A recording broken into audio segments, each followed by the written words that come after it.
That means $12 billion for 1,000 miles. We're off here by a factor of 3 or 4 with $46 billion. Where's the rest of the $46 billion? The administration says they want $46 billion for a wall.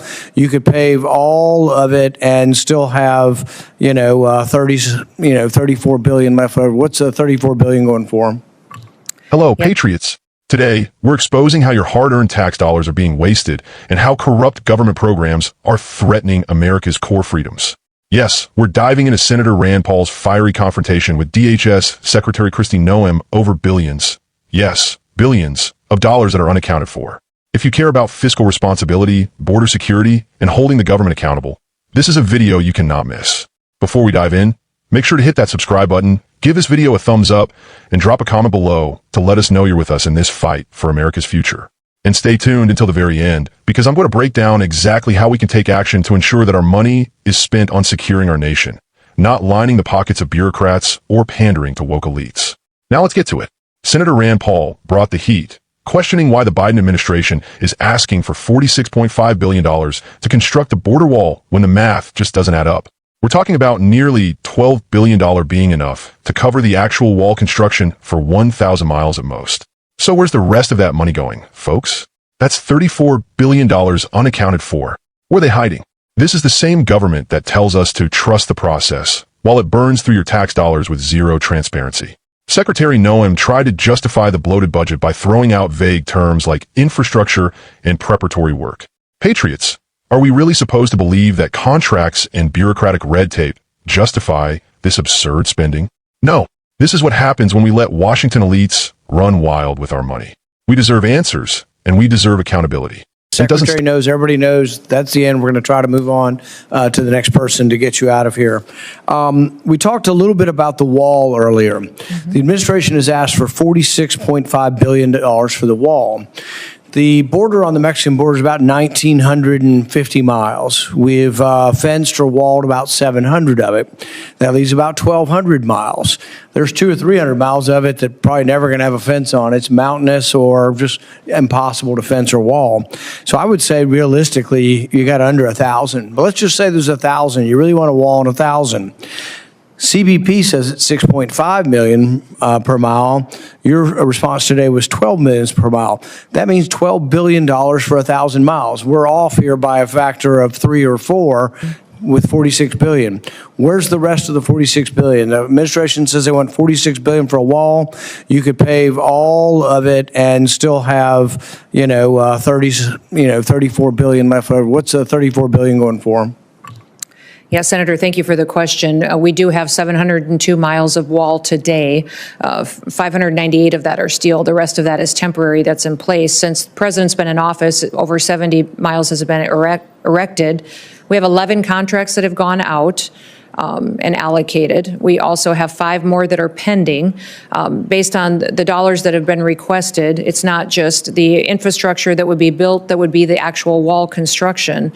It would be also surveillance equipment. The number's way off. 1,000. You could do 1,000 miles for $12 billion. You're asking for $46 billion. So I'm one who's not impressed and would have to see more detail as to where the rest of the money goes. We can't just throw $30 billion out there and say things cost a lot. I agree. We'll get you the specifics on that. With regard to the drones and all the preparatory work that DHS does and the government does for the NFL and for FIFA, does the NFL pay DHS for the work you do? Boy, not to my knowledge. I will. Well, I mean, here's my point. The NFL makes billions of dollars. We're $2 trillion in the hole. I don't care if government shares their technology and government helps out the World Cup. They ought to pay. Yeah, people are paying hundreds of dollars for tickets. I mean, thousands of dollars for the NFL for Super Bowl and things. They're also paying for FIFA, and so these people ought to pay. And so I'm one holding up these authorizations, and I'll let them go forward. But I want people to pay. I mean, it's ridiculous that the average taxpayer who could never afford to go to an NFL Super Bowl has got to pay for their security. Should the government help? If we have technology they don't, perhaps. But they ought to pay. So NFL, FIFA, I think they all ought to pay. And we'll be insisting on trying to put language in that. If you're a for-profit entity and the government's helping you, you ought to pay for it.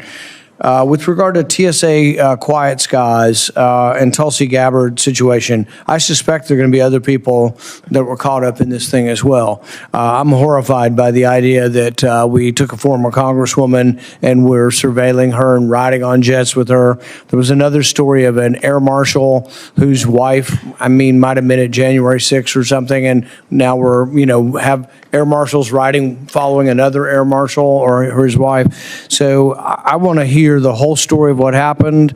I want to hear that people have been let go, that they're no longer doing this.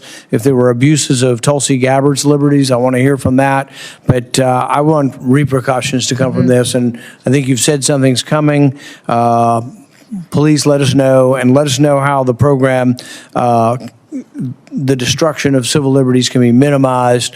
I frankly probably have trouble with the whole program, but let's see if there's some way. But we need significant reform. If it needs legislation, please come to us with that. Thank you for your testimony today. Thank you. Thank you again, Secretary Noem, for being here. It doesn't stop there. Senator Paul also took a stand against the NFL and FIFA, multi-billion-dollar organizations that are leeching off your tax dollars for security during their insanely expensive events. Why should the average American, who can't even afford to attend the Super Bowl, pay for the safety of billionaires and woke corporations? These elites rake in billions of dollars in profits, yet they expect you to foot the bill for their security? Enough is enough. If they want government assistance, they better pay up. But the most shocking revelation came when Senator Paul exposed the TSA's Quiet Skies surveillance program. Did you know that the government has been spying on Americans, including former Congresswoman Tulsi Gabbard? That's right, our own government surveilling a fellow patriot on flights. And it gets worse. Air marshals have reportedly been assigned to follow the wives of other air marshals, allegedly tied to January 6th. This is a direct attack on our civil liberties. We cannot allow government overreach to destroy the freedoms that make America great. Senator Paul is demanding accountability, and so should we. He's calling for reforms, firings, and a complete breakdown of how these programs are being abused. Patriots, we are at a crossroads.